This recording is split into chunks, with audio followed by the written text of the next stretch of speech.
Welcome to Columbus Metropolitan Club. I'm Ray Paprocki, a member of the Board of Trustees. I'm also publisher and general manager of Dispatch magazines, which includes Columbus Monthly, Columbus CEO, and 9 other titles.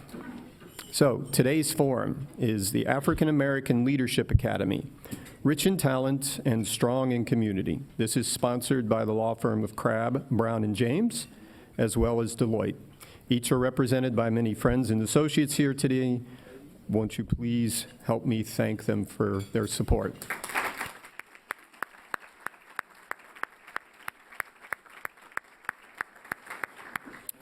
Now, let's welcome John Mcewen, Managing Partner at Deloitte, to introduce our forum and speakers. John?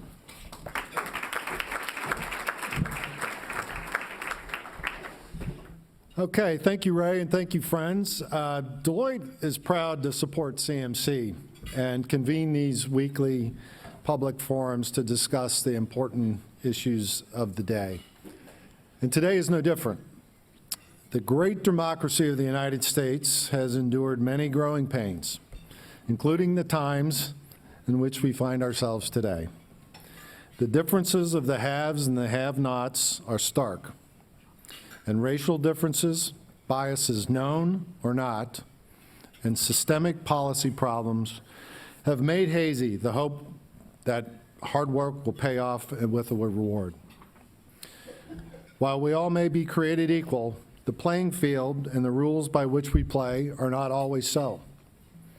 There is a future when strong leaders point the way, guiding others to overcome adversity and achieve their potential. So let us welcome our speakers today. A partner at Jones Day and former Ohio Supreme Court Justice Yvette McGee Brown.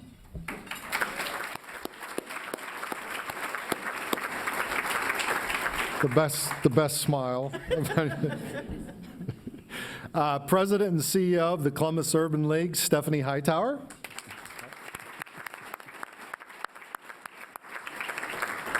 Managing Director of Scholas Columbus, Toni Cunningham.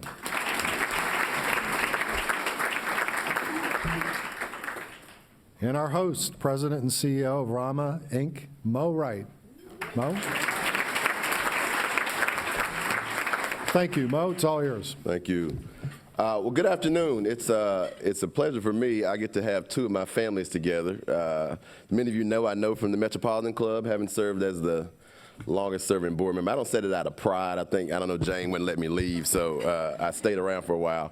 And then certainly I had the pleasure, in addition to RAMA, serving as the co-executive director of the African American Leadership Academy, along with Ms. Donna James, who's away on business. So happy to see everybody, and it's good to have all of our family together to have this important community conversation about the Academy, our work, and our impact in this community. As I open today, because I see so many of you in the audience today, I'm just going to ask all of the members, the fellows of African American Leadership Academy, to stand so you can see who they are and how well they are represented today.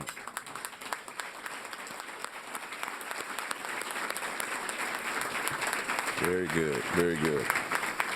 And we also have members of our advisory board here. If they would stand, just to make sure they are also recognized. Thank you for your leadership. I get a chance to work alongside these dynamic leaders each and every day. As we start the conversation today, I want you just to imagine with me for a second. Let me pique your imaginations. Imagine you're working at a major law firm or a major corporation downtown.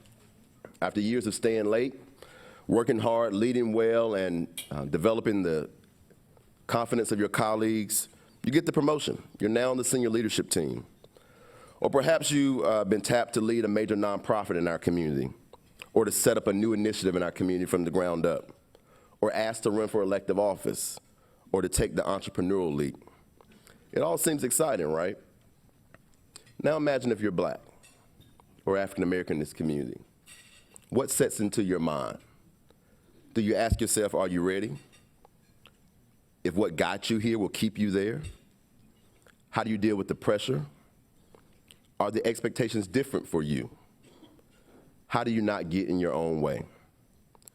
Using our strengths-based, efficacy-based curriculum at the Academy, we take 20 individuals annually and go deep on exploring the answers to these and many other questions in line with our guiding principles. Our graduates, who are 205 in number, represent some of the best and brightest, most influential, not just African American leaders in this community, but leaders in this community.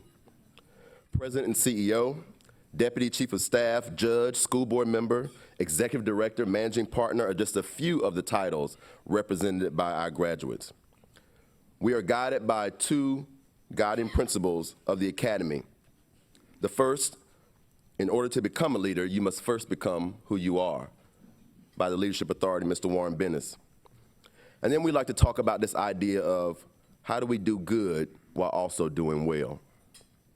In 2019, the African American Leadership Academy celebrates 15 years of developing leaders and inspiring change and thought leadership in this community. Our panel today will give you a snapshot about our impact, why we believe this organization is so vital to Central Ohio, and what we believe is a part of our secret sauce in developing African American leaders to serve this entire community. You've already heard them introduced, and there is information about their backgrounds in the forum flyer, but I'm going to open up to the panel, and I'm going to ask each of you to respond to this first question. We have your bios, and they all are impressive, and I know this group, so this is going to be a hard group to maintain, but I'm going to try my best. I'm not sure how I got this job, but I will. And I'm going to tell you which one is going to be the problem child. Actually, I don't know. Today, depending on who had coffee this morning, it's going to be one or two, but we'll make it work. I'm a good child. We've got your bios, but I want to ask you this. If I asked your grandmother, your grandfather to describe you, Ooh. how are they going to describe Yvette, Stephanie, and Toni? What does what's granddad say? Mine would say stubborn. Sometimes she used to say to me, "You got two ears and one mouth for a reason."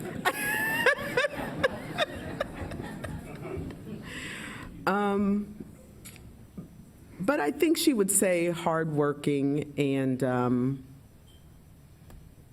think that's what she'd say. Okay. Stephanie? So there is the African American version of this. And there's the majority community version of this. So I would say she would say hard-headed, definitely loud, and energetic. And which version was that? We'll come back to it. Toni? So I am my mama's only child, as you know. And so I think that they would say loving, caring, and also just really, really hardworking and wanting to do good for everyone, putting myself last. Very good, very good. Yeah. So let's jump into the conversation. Yvette, I'm going to start with you because you serve as chair for this entire time of the African American Leadership Academy Advisory Larry. Board. Well, we're going to get a chance to talk about him too, right? But you also have been at the table from the very beginning. 15 years ago, talk about who was at that table and talk about what the conversation was when this idea about AALA came up. So it's really interesting to see where we are today. It was 16 years ago, actually, when Larry James and Donna asked me, Janet Jackson, and Don Vickers, who was then at the Jefferson Center, asked us to dinner. And as we were having dinner, he said, we need to come up with a way to replicate ourselves. He said, every time the phone rings for a black leader, they call one of us, and we're tired. And so we have to have a way to create more black leaders in the community and to get the majority community to see that there are other people who can lead. It's not just the 4 people of color sitting around this table. And so it developed from that initial conversation, really with Larry just driving it relentlessly. He went around to companies. I think our first sponsors were L Brands and Nationwide, and there may be 1 or 2 others, but he went around around to them, ask them for a small investment.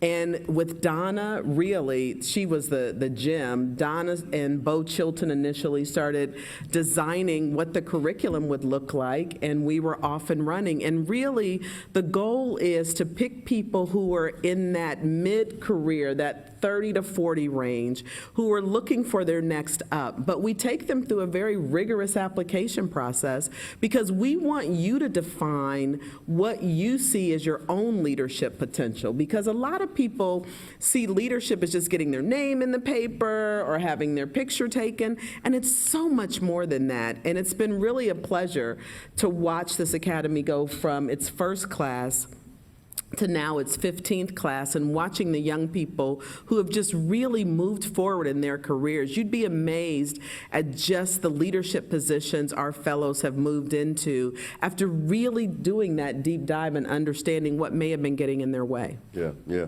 Toni, I'm going to come to you next because you were a part of the best class of the academy. Absolutely. Class 2, that was my class. Class 2. We made all the mistakes with class 1 is what you're saying? That's exactly what I'm saying. And then, there's a famous song that says, "It takes two." I don't know, yeah. Anyway, Toni, so talk to this audience who are not familiar with the academy. Who are the academy? Who are the members? What's the profile? What does it mean to be an AALA fellow? So it was pretty amazing to be selected for the opportunity. And when I looked around me, I found individuals, some that I knew and some that I didn't, who were doing some amazing things already. They were already blooming where they were planted. They were already making moves and getting some things done. And we sometimes would talk about, man, we would love to get to know the Stephanie Hightowers and the Yvette McGee Browns of the world, and engage with them and find out how they did it and what were they doing. And so I think there were a lot of curious folks, a lot of highly motivated people who were very driven, and also the common theme was they all wanted to give back.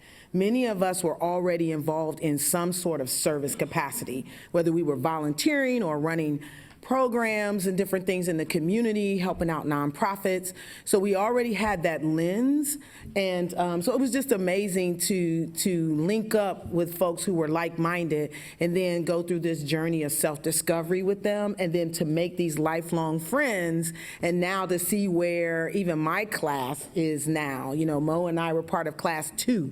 I couldn't believe that, like 2006. And so to see where many of us are now is just amazing. Yeah. Stephanie, I'm going to come to you certainly as President and CEO of the Urban League and also a member of our advisory board. You're really at the forefront of issues of disparity and access and diversity and inclusion in our community. Why is an AALA important in Columbus? Why do we have this need? Sure, and thank you all. Let me just say thank you all for being here today. Just looking out and seeing the sea of people of color engaged in this conversation, I think is really important. So just thank you for being here. Here's why I think it's important, and I want to go back to a little bit to that initial question that you talked to, or you asked Yvette about, and how this whole thing came about. So, you'll probably continually hear Larry James's name, as many of us call him the Godfather in our community. Not that Godfather that's on TV right now, right? He can be.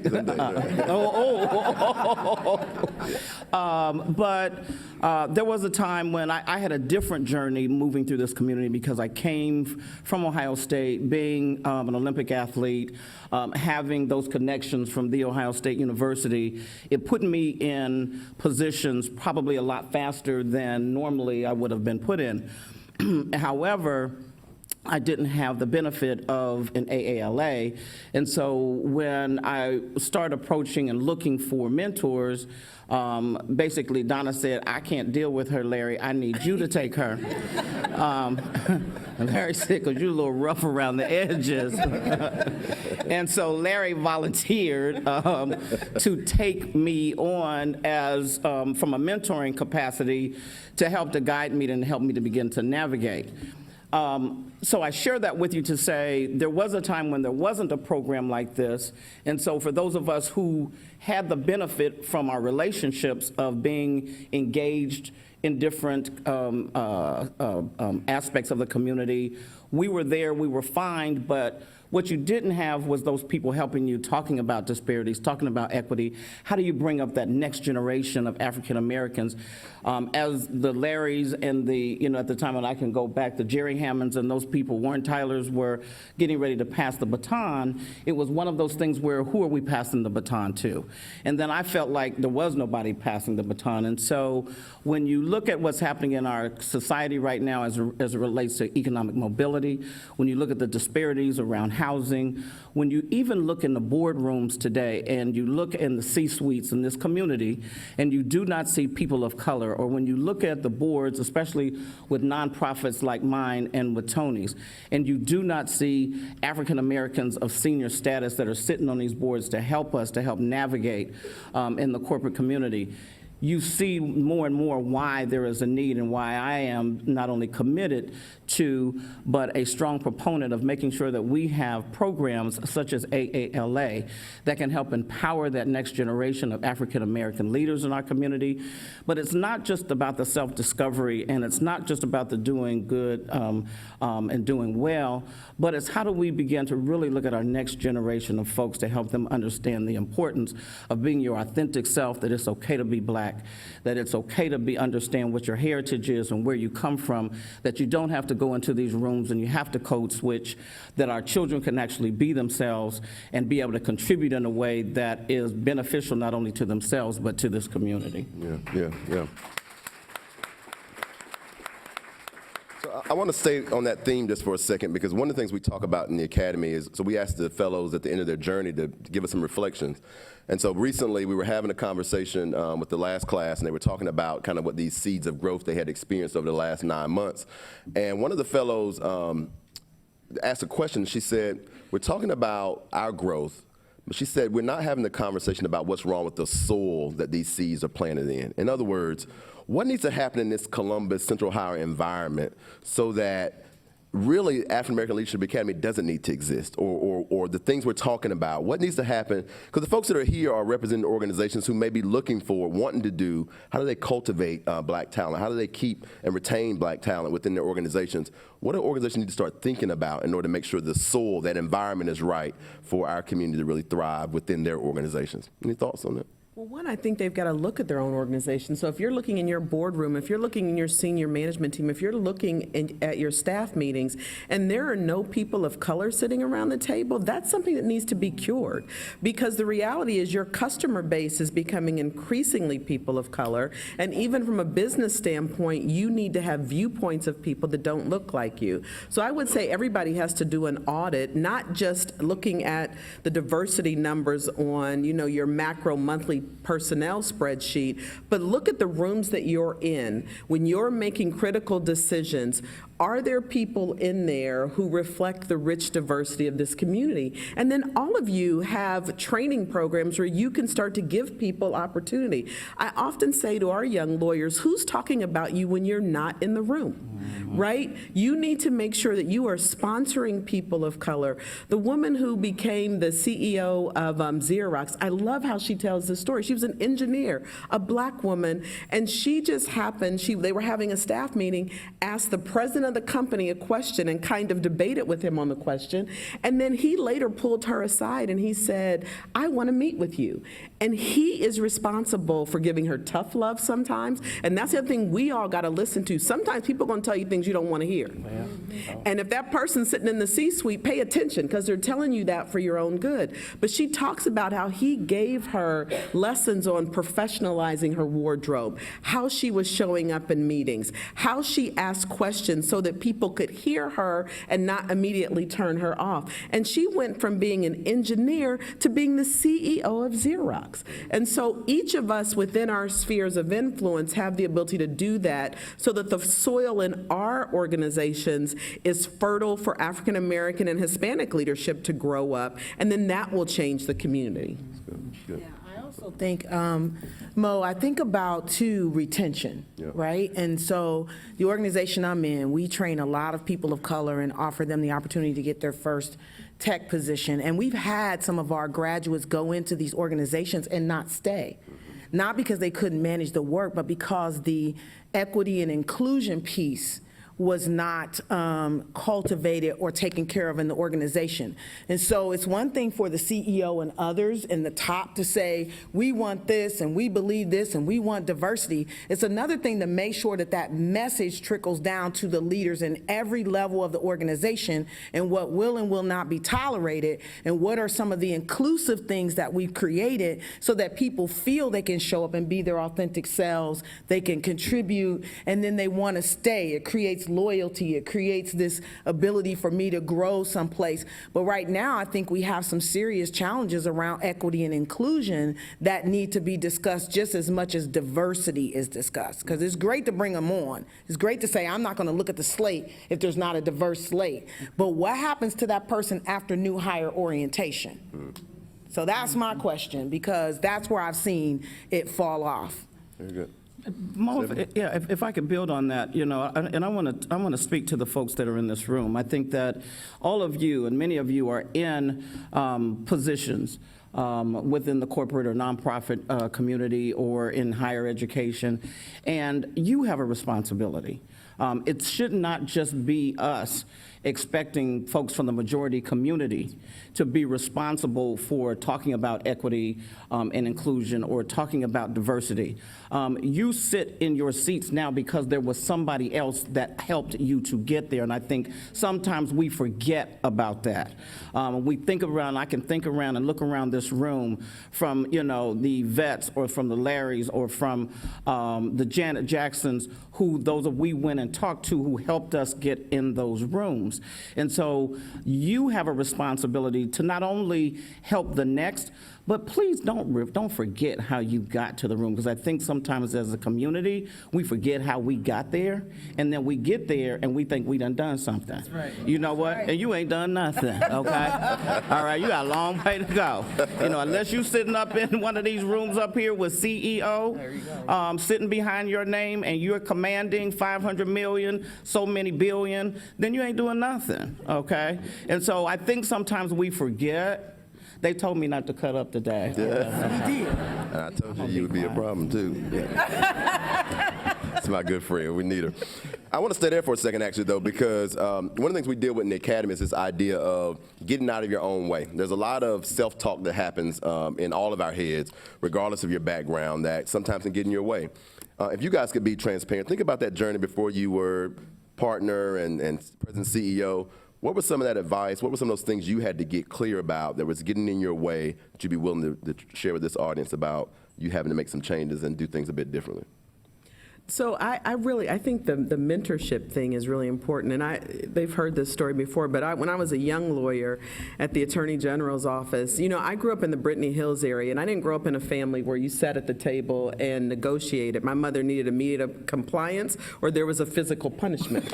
And so there was no, like, let's negotiate, you're getting a week of no allowance, whatever that was. Is that how the majority community say it?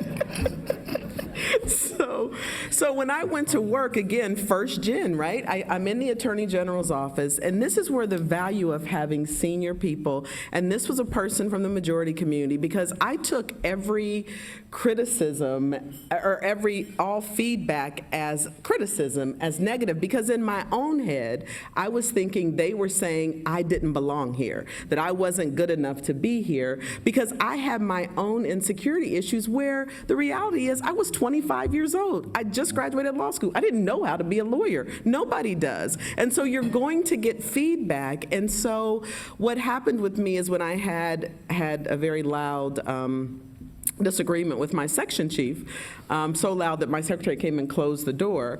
And I was not very nice because, you know, in Brittany Hills, you post up, you know, and I thought that I went back to my roots, you know, I thought he was, you know.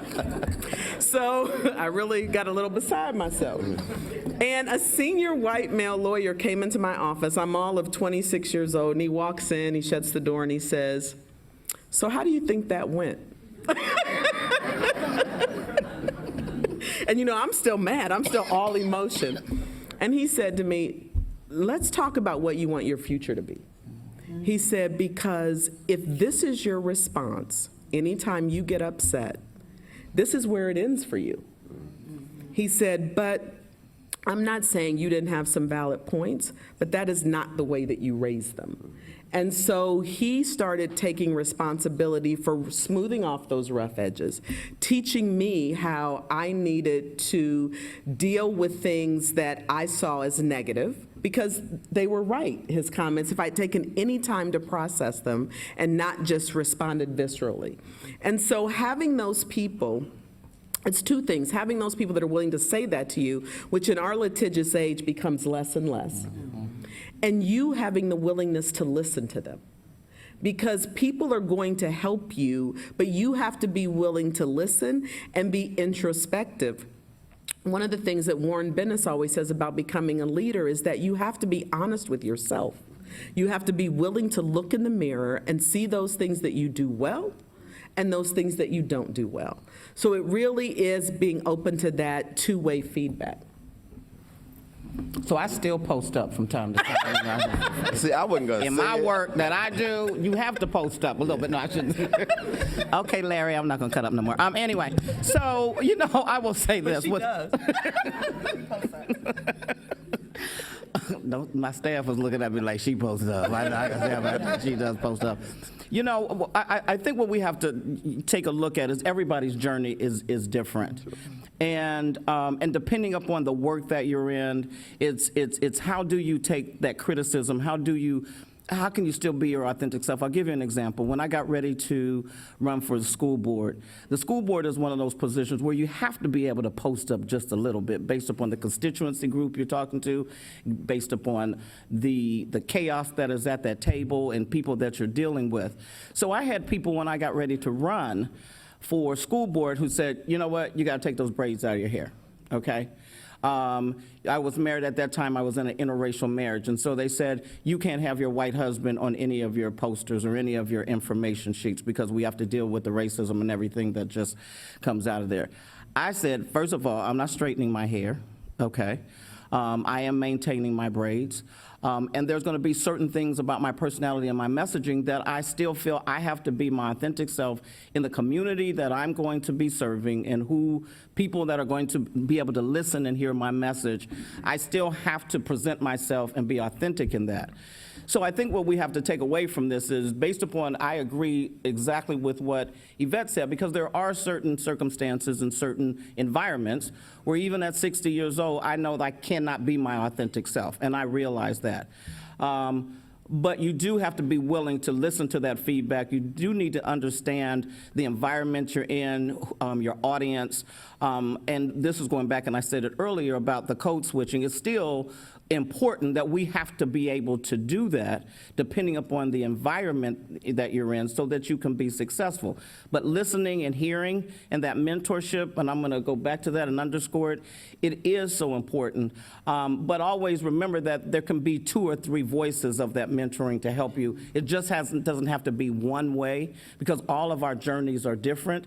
And I think that's one of the benefits of AALA because that helps to point out your journey might be different from somebody else's, your personality might be different with how you deal with things, but it's important that you recognize and know who you are so that you can be successful. Can I just add before Toni speaks? I mean, what she said there about when she ran for office, she was willing to lose because she was going to be who she was.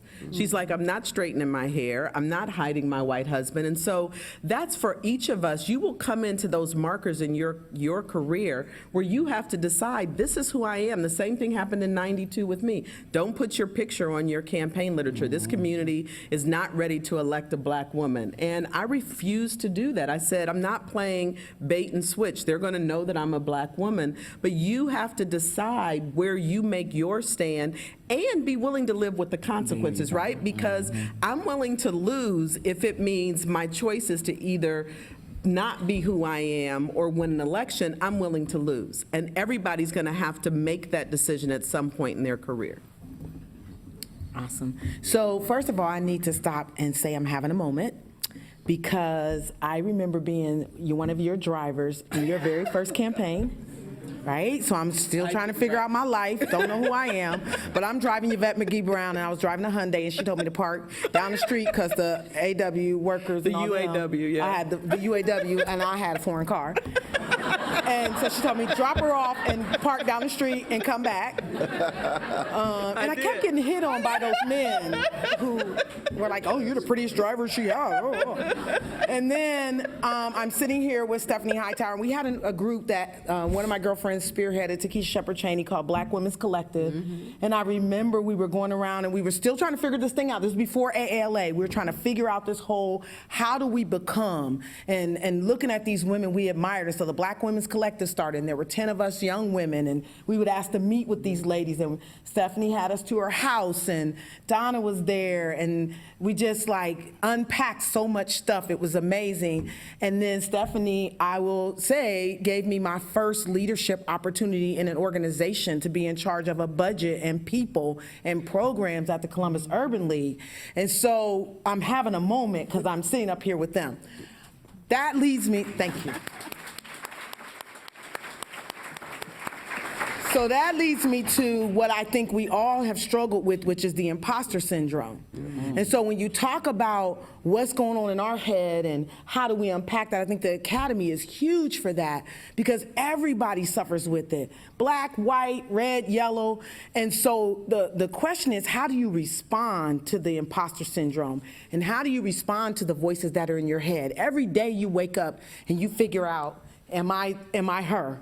Am I really who all these people, you know, these awards and accolades and your name is all over the place? Am I really her? Or today, are they going to find out there's a clink in my armor? And you got to go into work and still be her. You know what I mean? And so, and then if you're in a leadership role, there are people looking at you and taking the temperature of what's going on in the organization based on how you show up and how you present and what you say. And so that's a lot to manage. And so I think AALA, and what's amazing about them is what they offer to alums, because the journey doesn't stop after 9 months. And so I remember getting the call when we started doing efficacy training. And that was an element that was added after those of us that were early in the Academy. And we got invited back in so we could tighten those muscles and build those skills. And so it's a continual journey. And I think the AALA just kind of kicks it off and starts it and catapults it. And then it's up to us to keep seeking and staying connected because we have to deal with that on a regular basis. Yeah, yeah. Just a note, in just a moment, we'll move to audience Q&A. So if you want to start moving to the microphone to my left, feel free to go ahead and do that. I'll ask one other question, and we'll take audience questions in just a minute.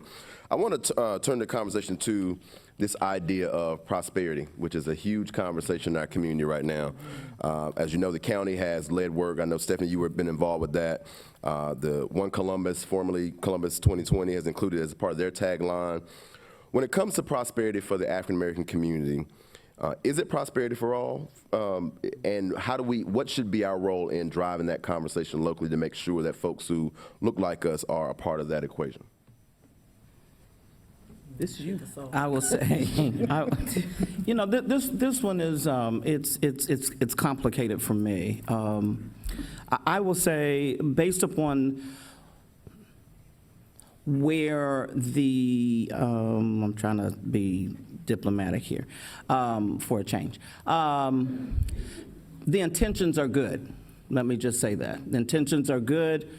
I think there's still a lot of work to do, Mo, as it relates to really making sure that the total community is actually included in this whole idea of prosperity for all. When you look at in the African American community, the infant mortality rate that still exists. When you look at the number of evictions going on in this community, and we have one of the highest rates in the country. When you look at the number of African American women who are homeless with children, we are 3 times the rate of the national average. When you look at what redlining has done in the African American community, and you look at our neighborhoods that still do not have businesses there, you have food deserts that are everywhere. There's a lot of work that needs to be done. So, You know, and you also look at, from economic mobility, you look at economic disparities. I mean, those of us probably in this room, we're doing okay, but you have a bunch of folks in our community, guys, who are not doing okay.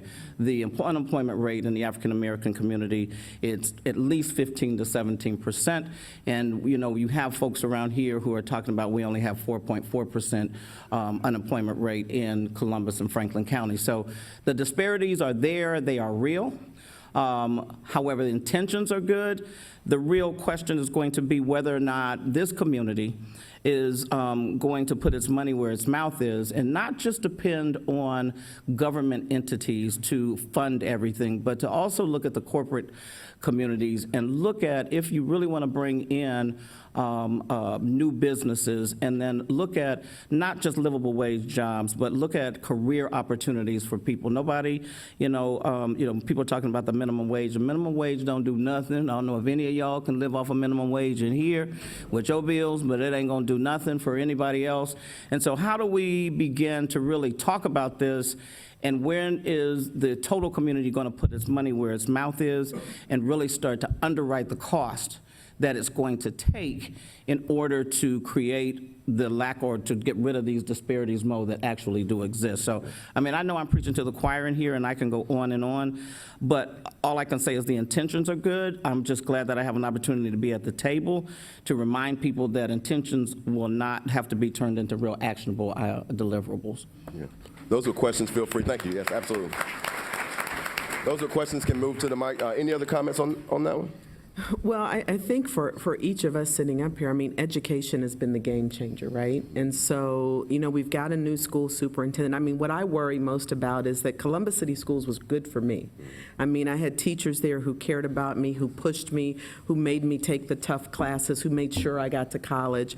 And what I'd like to see as we look at this strategy is, one, how do we make sure that kids are getting that same level of intensity to get them, those kids that want to go to college, and then for those kids that don't want to go to college, I mean, look, we are facing a trade deficit. I'm remodeling my house right now. The lack of skilled trade people it's critical. And in another 20 years, it's going to be non-existent. You need bricklayers and plumbers and, HVAC people. Those are six-figure jobs. We need to educate our young people that not everybody's going to go to college, but let's get them into some trade schools. Let's give them the skills to have a middle-class life. And that discussion needs to be happening not only way up here, but really on the ground, because there's so many of our young people that just don't see a future for themselves. And other communities have done it. Brooklyn has a program where they're teaching girls to be plumbers. I saw it on CBS News. It was amazing. These girls were talking about they didn't want to be plumbers, and now they're wearing tool belts and going in with their plungers and repairing lines. And those are the kinds of opportunities we can bring to people. You can't blame kids for not knowing what they're not taught. We can do this. And Mo, real quickly before we go into, I think it's also important to build on what Yvette said. You all have a responsibility, and a lot of you have opportunities where in your companies, you are contracting out, and especially, and when those contracts, you have a responsibility to try to find Black-owned businesses and minority and women-owned businesses, because that's how we begin to grow our community, so that they can then hire those people within the communities to then continue to, as we talk about this prosperity thing. So, if you, got a catering contract, or if you have a contract for supplies, I think, again, when I'm saying, I'm sorry? Consulting. No, I'm serious. I think that's why I said we have a responsibility in this room, that when you have those budgets and the ability to do that, I think that those are something that diversity piece you need to take a look at. And if your company's not doing it, then how do you then encourage them by being able to bring those people to the table? Because if I hear one more time, I can't find a Black-owned business to do something in this community, I'm going to scream. Because there are minority and female-owned businesses that can, and all you can do is come over here and you can ask Kim Gales, who runs my Minority Business Assistance Center, and she can tell you who those people are and can deliver those services. I think the only thing that I would add is that technology is the great divide. And I would be crazy sitting up here running a tech training program if I didn't share with you that if people do not have any digital skills whatsoever within the next 5 to 10 years, they won't even be able to work in fast food. And so we also need to look at our educational system about how far we are behind. I went to a suburban district presentation about what they're teaching their kids, and there were 5th graders using virtual reality doing brain surgery. 5th graders with the virtual reality goggles on doing brain surgery. That's in a suburban school district, though. Meanwhile, my kids in my beloved Columbus City schools where I graduated from got to worry about they can't go to school because the air conditioner, they don't have any air conditioning, and they can't study because it's too hot. And so we've got to figure out how to make sure that not only are we making sure that they're informed and educated, but is it the right education? The trades, I worked at AEP when they started talking, this was over 10 years ago, when they were talking about the aging workforce and they weren't going to have any linemen. Journeyman linemen make over 6 figures. But it's a lifestyle job. You got to work winter, spring, summer, fall, outside and all that. But toughen people up. Share with them what the opportunity is. Offer them the training and opportunities so that they can then get these skills and apply for these roles. And then when they apply, let's make sure we're fair and inclusive in our work environment so that they stay. So there's this whole piece, and like you said, are people going to put their money where their mouth is? Because these challenges took decades to create, and we're not going to solve them with one grant that lasts 12 months that require you to get these amazing outcomes and transform people's lives in 9 months because you got to ask for the grant again before it runs out and fill out a no. Oh, you know I know that story. I still got PTSD. So I'm just saying, are you going to put your money where your mouth is? Thanks, Toni. We're going to prepare to move to audience Q&A. As you know, it's CMC's tradition to take audience question and answer. We need to make sure they are questions. That means it ends with a question mark. And we appreciate you not having editorial comments. Carol McGuire, the floor is yours. Well, thank you very much. I'd like to compliment and extend gratitude for this terrific panel. I will include the moderator, too, and topic. What I'm curious about is luck and apparently Larry James collided back, 15 years ago when you all started to create this.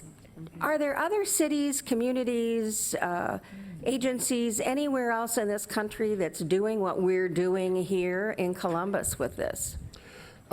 Carol, not many, and we often talk about at our advisory board meetings, what is the secret sauce that Columbus has that makes it replicable in other places? I can tell you the good news is that we have actually former fellows who really just as of yesterday reached out in Oklahoma, of all places, to think about this model and bring it to that community. So we are working, and I think the role that AALA is going to play is making sure the model is strong. How do we actually partner with other cities, make sure they have the philanthropic support, make sure they have the willing cadre of leaders in that community that are really going to go to do the deep dive and work. And so we're inspiring a lot of folks to think about it. I don't think we're there yet, but I think the model has a lot of traction, and we're going to see some growth in the next few years. So I appreciate the question, Carol. Thanks. Just name and organization and state your question. Hi, my name is Kimberly Mason. I'm running for Columbus City School Board of Education. My question is, in reality, sometimes when I'm coming to the tables in my day-to-day work, ageism is present. And so I wanted to know, how have you dealt with that in the sense of either A, somebody feeling like you're trying to age them out of their current role, or B, that you're not knowledgeable enough in the current role of what you're doing?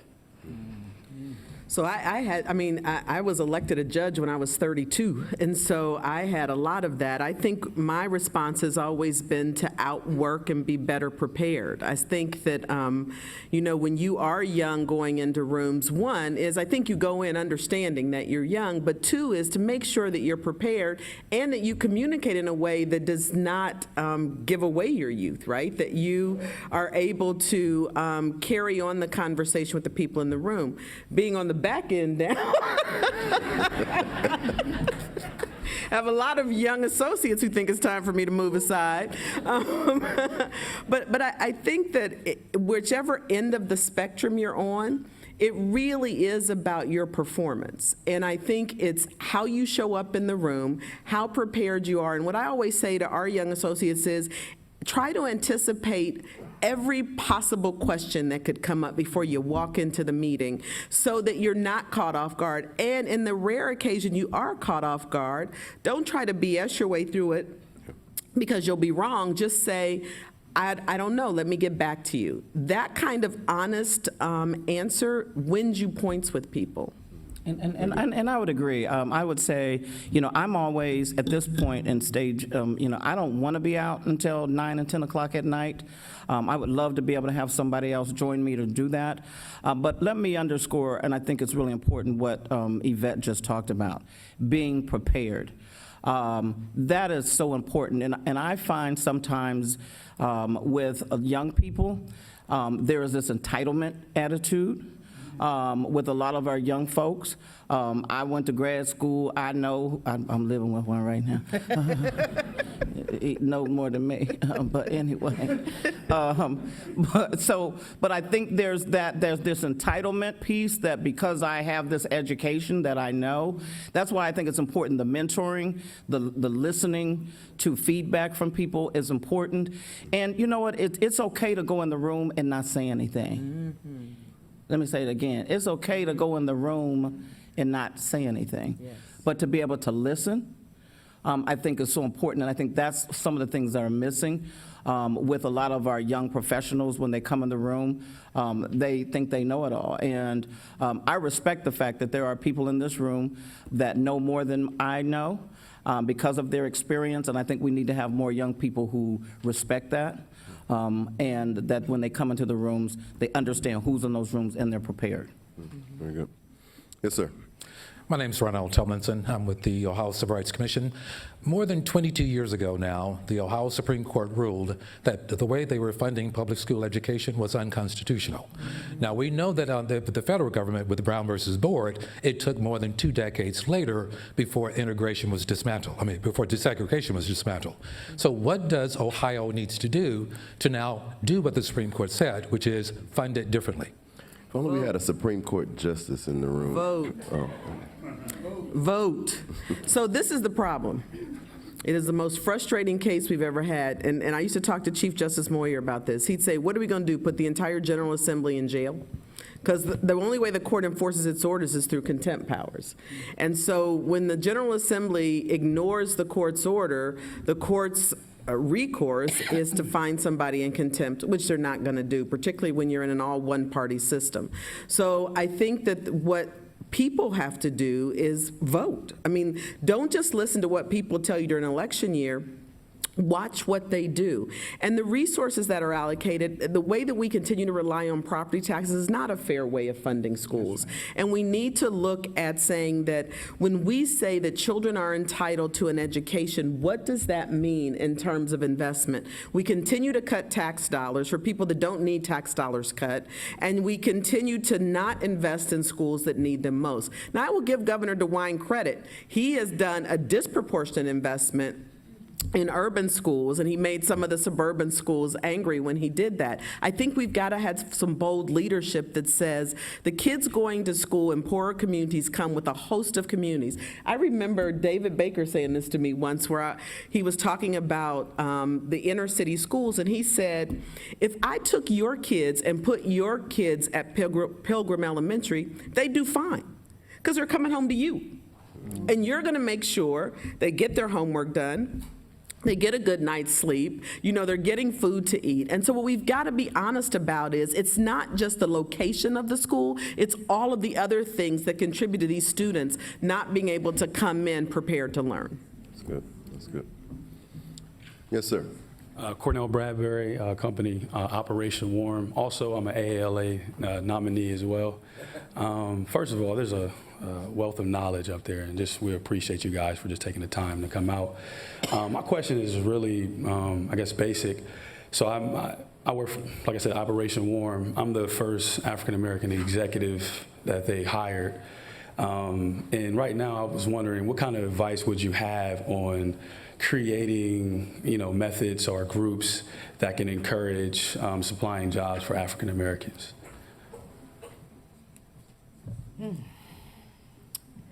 So I guess I would say initially looking at what the track record or the record has been, kind of what has the organization been doing, and how has that been working for you.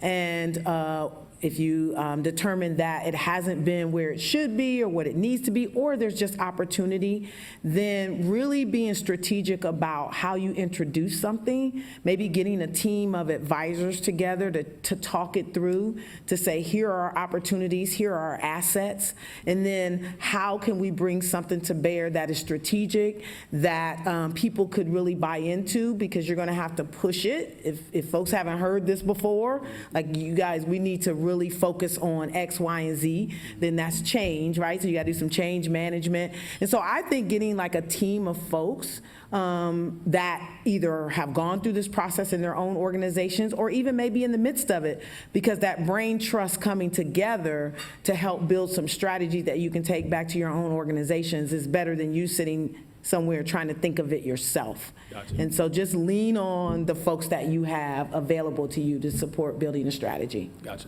Thank you. So I'll ask Emma one question to give it back to Ray. So just, we're talking about 15 years. What does this 15-year milestone mean for this community? 15 years of African American Leadership Academy, still doing well, so much more work to do, but what does it mean to you personally, and then what's the work ahead need to look like for the Academy? I'll start with Toni.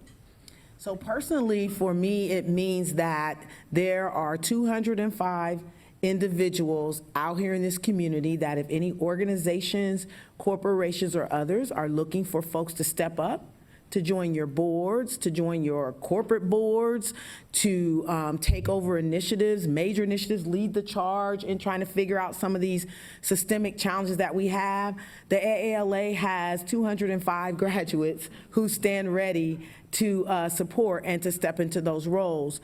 Going forward, I love the model that we have where fellows get to nominate the next group that comes in, because we talk to our peers and those that come to us for mentorship, and we know, ooh, let's put you forth, and your opportunity should be to go through this academy and have this amazing experience so that you can figure out who you are and then what your strengths are and where you want to plug into this community. So I think it's important we keep this going, because we can keep the pipeline flowing full of individuals who are prepared to take the next step. Any other comments on that? And we'll get one other Q&A from the audience. What it gives me enormous pride, because following up on what Toni said, we see our fellows in every company in this community, and I have watched them. I feel like they're proud mom, right? I've watched them just catapult to the next level of leadership, and it is really, I just think this community, Columbus, has something special. I think AALA is adding to that specialness, and what I'm excited to see is when we get that first African American leadership fellow into the CEO spot, because I think it will happen. I think it will happen. I think we have positioned people to really lead this community in a variety of different ways, from government to nonprofit and from the corporate sector. Very good, very good. Take one last audience question. Thank you so much for carving out time for my question. My name is Shakira Decree. I am one of the faculty members at Columbus Academy, and we brought some of our African American ninth graders with us. Oh, awesome. And yes, and we are just so proud that they are with us today, first of all. Yes.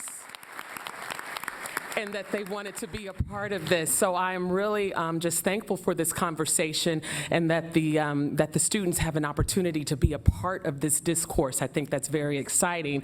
I would ask you to, and I'm a therapist, so excuse me for this therapy type question, to consider speaking to your younger self and looking at these students who are here and just how they are trying to maneuver their way. First of all, it's a predominantly white institution. So as far as them becoming leaders and they're the next generation coming up, how can they maneuver that and really be their authentic selves as far as, you know, navigating through being at schools like Columbus Academy as well? I think that's important. Thank you. Very good. So I'll just so you know, both of our children graduated from Columbus Academy. And it was an amazing experience for Cameron, and it has catapulted him. Young people, please understand that this is a gift that you have. Amen. To be able to go to a private school of that caliber. But at the same time, we still know that, as you just pointed out, it is still a majority and affluent school. And so our children do have challenges when they are there. I would suggest that you continue to figure out how to be your authentic self. And be proud of it and be okay with it. And because you have parents, I'm going to assume that are actively engaged in your education, like some of our young people don't have parents engaged, that you need to lean on your parents. I know that's hard being young people sometimes, want to lean on your parents. When you do have challenges, when you do have someone that says something inappropriate to you, when you do have a teacher who is not being fair and equitable in how she is asking or for whatever expectations of you as opposed to your classmates, I think you have to lean on your parents. And I really appreciate the fact now that they do have, I think, an advisory parent group there that was just starting this, when my son was finishing up. But I would just say be your authentic self, and whatever that looks like, and whatever it is, be okay with it and be proud of it, and know that you will be able to use this education to go on and do great things in the future. And as my son was a 2015 grad, he was student body president his senior year. And what I'm going to say to you is what I said to him: you ain't there for a social contest, you get your books. Get your books. And let me be very clear with you. I get it is not nirvana. There no environment that you walk into is nirvana. But understand this, you, as Stephanie said, it is a great privilege to go to a school like that. I would get everything, as my grandmother used to say, take everything those teachers have to teach you, because once they give it to you, they can never take it back. Right. And what they are giving you is the gift of education. So when the dumb stuff happens, you tune that out and you focus on your books, and you focus on the reason that you're there, because you're going to go to a great college. My son graduated from college in May. He is working for McKinsey, making a 6-figure salary at 22 years old. Wow. That's the gift you get from Columbus Academy, all right? So have confidence in who you are. Know that you deserve to be there and you are smart enough to compete, and get your books. Very good. Ray?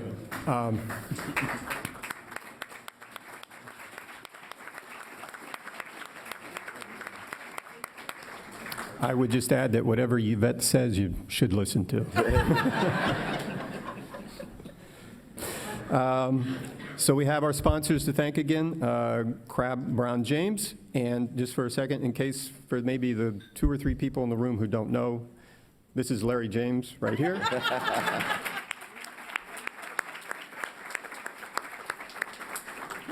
Donna's not here, so we would have just honored her as even more so. And Deloitte, our other sponsor, want to knock out? And our speakers again, Yvette McGee Brown, Stephanie Hightower, Toni Cunningham, and Mo Wright.